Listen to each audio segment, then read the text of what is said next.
Welcome to my channel Tally online class. आज की video में हम करेंगे कि आपको ई इनवॉइसिंग के लिए कैसे रजिस्ट्रेशन करवाना होता है और कौन से लोगों को ई इनवॉइसिंग में रजिस्ट्रेशन करवाने की ज़रूरत नहीं है, एंड टैली को आप एज योर जीएसपी कैसे सेलेक्ट कर सकते हैं। जैसा कि आप सभी जानते हैं कि टैली कंपनी भी जीएसटी सुविधा प्रोवाइडर है, जीएसपी है। तो अगर आप ई इनवॉइसिंग टैली के थ्रू करना चाहते हैं तो आपको टैली को कैसे रजिस्ट्रेशन करवाते टाइम ई इनवॉइसिंग का आपको कैसे जो जीएसपी है वो टैली सेलेक्ट करना है। ओके, इसका मैं पूरा प्रोसेस आपको बता रही हूँ कि अगर आपको ई इनवॉइसिंग के लिए रजिस्ट्रेशन करवाना है तो आपको कैसे करवाना होगा। तो अगर आप इस पीपीटी को कंप्लीट देखेंगे, लास्ट तक देखेंगे, तो आपको पता चल जाएगा कि ई इनवॉइसिंग आपको कैसे जनरेट करना है। ओके, ई इनवॉइसिंग के लिए जनरेट कैसे करना है एंड ई इनवॉइसिंग के लिए आपको रजिस्ट्रेशन कैसे करवाना होगा। तो सबसे पहले मैं आपको यहाँ बताना चाहूंगी, अगर आप ऑलरेडी ई वे बिल में रजिस्टर्ड हो तब आपको ई इनवॉइसिंग के लिए रजिस्टर होने की ज़रूरत नहीं है। आपके जो ई वे बिल के लॉगिन क्रेडेंशियल्स होंगे वही सेम लॉगिन क्रेडेंशियल्स आपके ई इनवॉइसिंग में भी यूज हो जाएंगे। आपको ई इनवॉइसिंग में अलग से रजिस्ट्रेशन करवाने की ज़रूरत नहीं पड़ेगी। ओके, अब मैं यहाँ पे आपको दिखा रही हूँ ई इनवॉइसिंग की साइट। यहाँ पर आप देख सकते हैं आपकी ये जो साइट है ई इनवॉइसिंग की, जो ई इनवॉइसिंग सिस्टम है उसके लिए आपको यहाँ पे रजिस्ट्रेशन करना होगा। तो रजिस्ट्रेशन करने के लिए आपको अपनी ये वेबसाइट को ओपन करना है। वेबसाइट को ओपन करने के बाद आप यहाँ पर रजिस्ट्रेशन पर आएंगे। रजिस्ट्रेशन में आपको दो चीज़ें दिखाई देंगी, पोर्टल लॉगिन और ई इनवॉइस इनेबलमेंट। तो यहाँ पर पोर्टल लॉगिन पे आप क्लिक कर देंगे क्योंकि आपको अभी लॉगिन करना है पोर्टल को।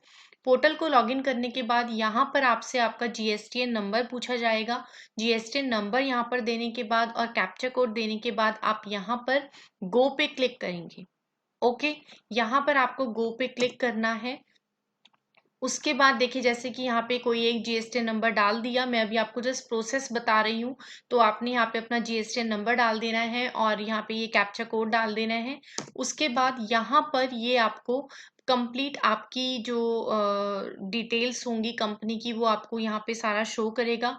आपने इसको वेरीफाई करवाने के लिए सेंड ओटीपी पे क्लिक करना है, सेंड ओटीपी। ओके, जब आप इसको वेरीफाई करेंगे कि हाँ ये सारी डिटेल्स आपकी कंपनी की ही हैं तो आपने यहाँ पे सेंड ओटीपी पे क्लिक करना है और उसके बाद यहाँ पे अपने एंटर ओटीपी जहाँ पे दिया हुआ है यहाँ पे आपको ओटीपी नंबर डालना होगा और यहाँ पे वेरीफाई ओटीपी पे क्लिक करना होगा, जिससे क्या होगा कि जो आपकी कंपनी की डिटेल्स हैं वो आपकी वेरीफाई हो जाएंगी। उसके बाद आपके जो आपका रजिस्टर्ड ईमेल आईडी होंगी उस पे आपको user name and password receive हो जाएगा। यहाँ पे आप अपना पासवर्ड सेट कर लेंगे ई इनवॉइसिंग के रजिस्ट्रेशन के लिए। अब उसके बाद आप यहाँ पर लॉगिन करेंगे क्योंकि आपका जब कंपनी का आपने कंप्लीट अपना जीएसटी डिटेल दे दी, अपनी जो कंपनी की डिटेल्स हैं उसको आपने वेरीफाई कर लिया, तो आपके पास ई इनवॉइसिंग का यूज़र नेम एंड पासवर्ड आपको मिल चुका है जिससे आपने यहाँ पे लॉगिन कर लेना है। ये इनवॉइसिंग सिस्टम है। यहाँ पे आपने लॉगिन यूजर एंड पासवर्ड दे देना है और लॉगिन करने के बाद आप यहाँ पर आ जाते हैं जिसमें आपको अब यहाँ पे आपने ई इनवॉइसिंग के लिए तो रजिस्ट्रेशन कर लिया, बट आप किसके थ्रू यहाँ पर अपलोड करेंगे इनवॉइस, किसके थ्रू आप वैलिडेट करवाएंगे अपनी इनवॉइसेस को। तो अगर आप टैली सॉफ्टवेयर यूज कर रहे हैं और आप टैली पे ही इनवॉइसिंग करते हैं एंड टैली पे सभी इनवॉइसेस को आप वैलिडेट करवाना चाहते हैं तो उसके लिए आप लोगों को एपीआई रजिस्ट्रेशन करवाना पड़ता है। एपीआई होता है एप्लीकेशन प्रोग्रामिंग इंटरफेस। आपको रजिस्ट्रेशन करवाना पड़ेगा एपीआई के लिए। तो आप यहाँ पर एपीआई रजिस्ट्रेशन के ऊपर क्लिक करेंगे।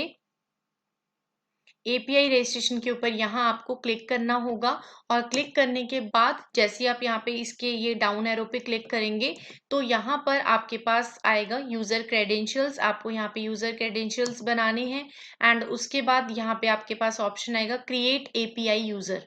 क्रिएट एपीआई यूजर कि आप किस एपीआई यूजर के थ्रू अपने सारे जो इनवॉइसेस हैं उनको अपलोड करेंगे।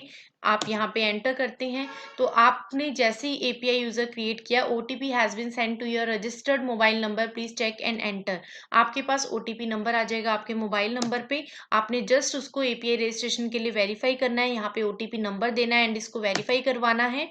उसके बाद आप यहाँ पर करेंगे do you wish to register your GSTN for API interface. यहाँ पर आपने थ्रो जीएसपी सेलेक्ट कर लेना है, डायरेक्टली नहीं करना, थ्रो ईआरपी नहीं करना, आपने थ्रू जीएसपी करना है।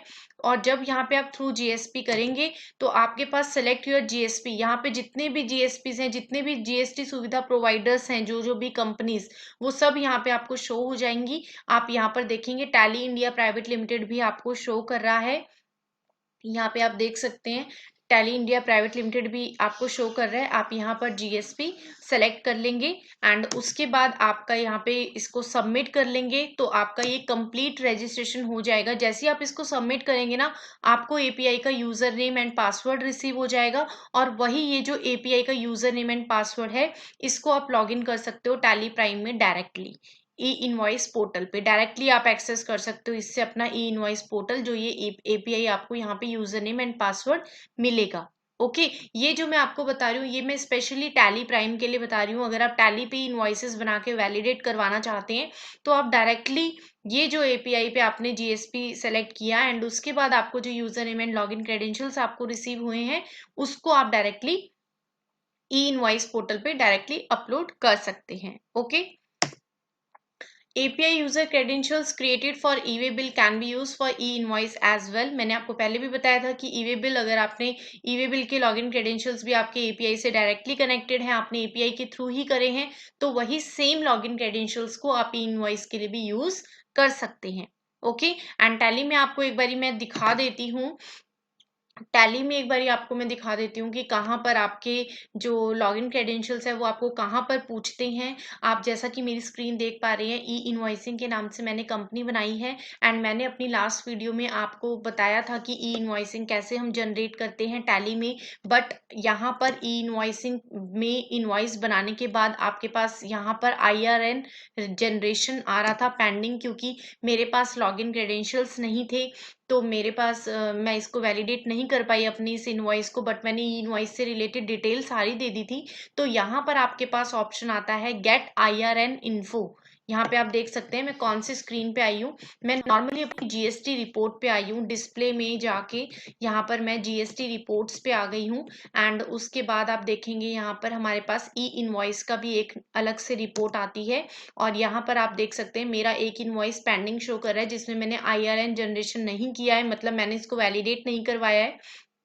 तो अगर मुझे इसको अपलोड करना होगा अपने ई इनवॉइस पोर्टल पे तो यहाँ पर मैं डायरेक्टली भी करवा सकती हूँ गेट IRN इन्फो। यहाँ पर मैं क्लिक करती हूँ ऑल्ट एल से, do you want to get e invoice details for the selected voucher, enter press करूंगी तो यहाँ पर सेम मेरे से यूजर नेम एंड पासवर्ड मांगेगा। तो वही यूजर नेम एंड पासवर्ड जो मेरे को एपीआई क्रिएट करने के बाद जो मेरे को लॉगिन क्रेडेंशियल्स मिले, वही सेम लॉगिन क्रेडेंशियल्स मैं यहाँ पर दे दूंगी एंड देन मेरा जो इनवॉइस है वो डायरेक्टली मेरे ई इनवॉइस पोर्टल पे अपलोड हो जाएगा।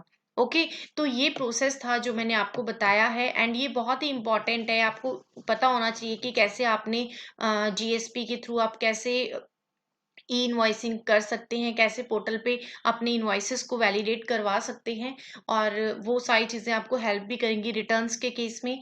तो अभी बहुत सारी चीज़ें हैं जो चेंज हो रही हैं जीएसटी से रिलेटेड, जीएसटी रिटर्न से रिलेटेड, तो मैं आपको सारी चीज़ें अपडेट करती रहूँगी। आप मेरे साथ बने रहिएगा मेरे चैनल पे एंड बहुत सारे लोगों को भी और शेयर कीजिए एंड उनको भी हेल्प हो जाएगी, उनको भी सारी चीज़ें पता चल जाएंगी। तो इतना आप करके देखिएगा, कोई भी डाउट होता है तो प्लीज़ पूछिए। नेक्स्ट वीडियो में ई इनवॉइसिंग से रिलेटेड ही जो भी अपडेट्स हैं और भी जो ई पेमेंट से रिलेटेड अपडेट्स हैं मैं आपको सब चीज़ें बताऊंगी। Thank you so much for watching this video.